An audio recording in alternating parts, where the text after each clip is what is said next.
Hey guys, I decided to make a video update to go and just give you a little glimpse into the things that I've been doing, what the Lord has been doing in my life, in my heart, in other people's lives.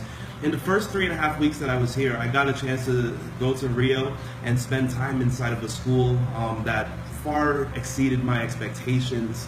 Actually, I didn't know what to expect.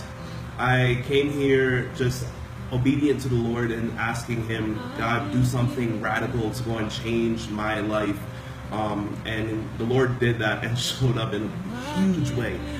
So after the first day, we met each other. And then we had the hottest week. I mean, I'll say it in Celsius, like 40 degrees Celsius, which will be equivalent to about 98, 100 Fahrenheit.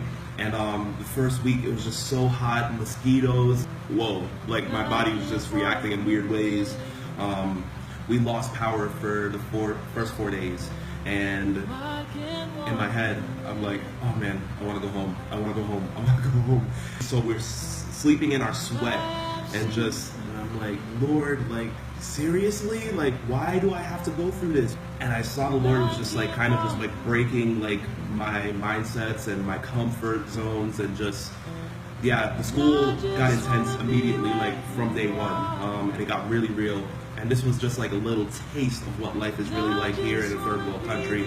And we pulled our mattress outside to sleep by the pool, but we got bitten by ants, we got bitten by mosquitoes and other things that I don't even know what they are. But yeah, we got eaten alive. If we didn't put bug repellent on, it was like a welcome sign saying, hey, come and eat me. So I came here and I was expecting to like receive and for the Lord to like pour into me, and I was just gonna sit like this before Him, and I was just gonna be filled up, and I was just like, yes, I left the house of prayer, I don't have to lead worship, I have no responsibilities. As soon as I arrived with a guitar, it kind of gave away that I was a worship leader, and I ended up being one of the main worship leaders here at the school.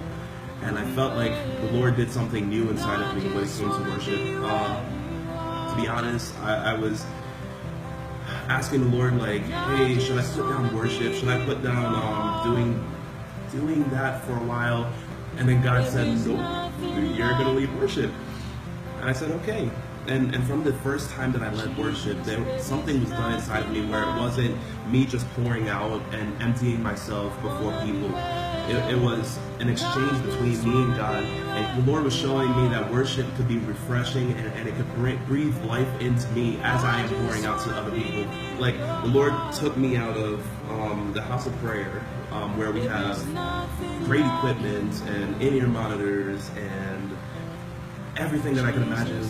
I was telling my friends that I could control the soundboard from an iPad, like in comparison to what we had here, and I fell more in love with worship here in just a raw acoustic or piano context, and just going for it with a whole bunch of people that are really hungry. I feel like my worship has changed, which is a good thing. I feel like I have a new song to sing. I feel like I have something to bring to the table before God, and it's just good for something that I've been doing for 4 years straight, to have like new passion and new fire to go and do it even more. So we went on 3 different outreaches, and those outreaches wrecked me. The first outreach that we went to a house of prayer that was in the middle of Rio in one of the favelas, and we were in the prayer room, and then the street over from the prayer room, there was a street full of like prostitutes that would sell themselves, and that they would just go and do that every single day. And we went to go and minister to them. I've never seen anything like that, and it shook me to my core to see like how people don't know their identity, and they don't know why they were created. It broke my heart to see like God's daughters, princesses, are selling themselves for nothing to just survive, and it just like it disgusted me. And then to see the depravity of the men that would just come and do whatever they want to them. The second outreach that we went on, we went to a garbage dump, and this is the poorest of the poorest place in Rio. Favelas are so much better than the garbage dump, and these people would literally build their houses out of the garbage that comes into the garbage dump, and they would pick food from there, and they would, I mean, the whole street is muddy. I mean, animals, wild animals just roaming around, pigs. I mean, I've never seen so many flies in one area, and vultures, and I mean, it's a garbage dump. People are living in the worst conditions. And there we got to minister to two different families. Well, a guy and a family. The first guy, his name was George. He was an older guy. He was abandoned by his family, left to kind of fend for himself. And I mean, he must have been like 70 something years old at this point. And we got to pray for him and minister to him. And one of the girls had a word of knowledge that he needed to forgive his family, and he needed to repent of the unforgiveness that was inside of his heart, and his heart was black. And then 4 days later, we find out that George passes away. So we were the last opportunity for him to receive the Lord and to remove that unforgiveness. I mean, you walked into his house and you were just like, it was a small little room with, I mean, everything all over the place. Like, and the guy couldn't walk. He was stuck to his bed, like his knees hurt. We tried to pray for him. So that was a huge shock to me. And then the last one, which was my favorite outreach, was we went to a favela. And as soon as we got there, we met up in a church. I led worship. So we went out to the favela. I mean, you've never seen a hill until you go to a favela. You just haven't. Like, so we walk up these hills and go into the favelas.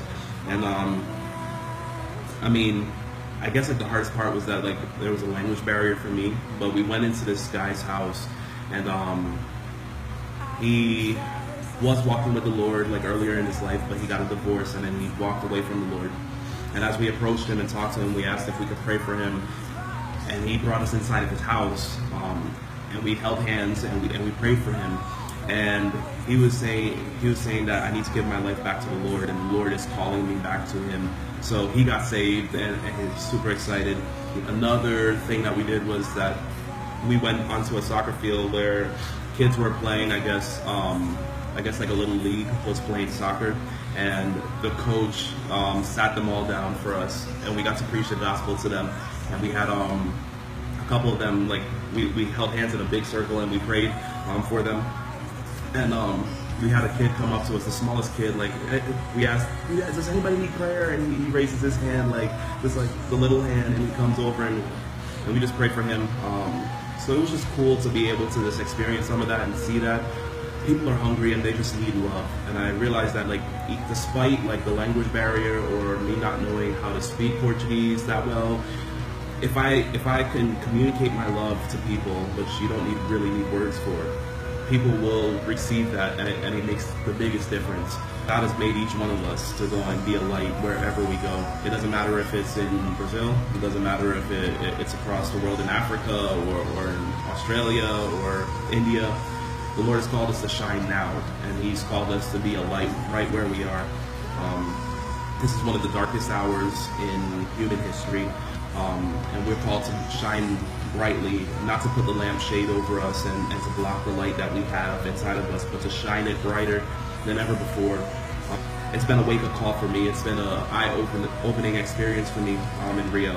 And São Paulo is where I'm at right now. So let's just talk about a little bit about São Paulo. So on Saturday, I flew into São Paulo, compared to the New York City of Brazil. And people here are workaholics.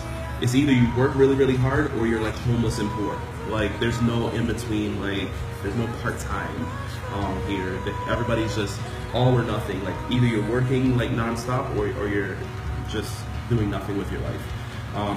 So I got to visit a couple places in São Paulo. I had a couple of my friends from Iris and some people, Fernanda and Lucas, which you guys, some of you have met, have taken me around and shown me quite a bit of São Paulo.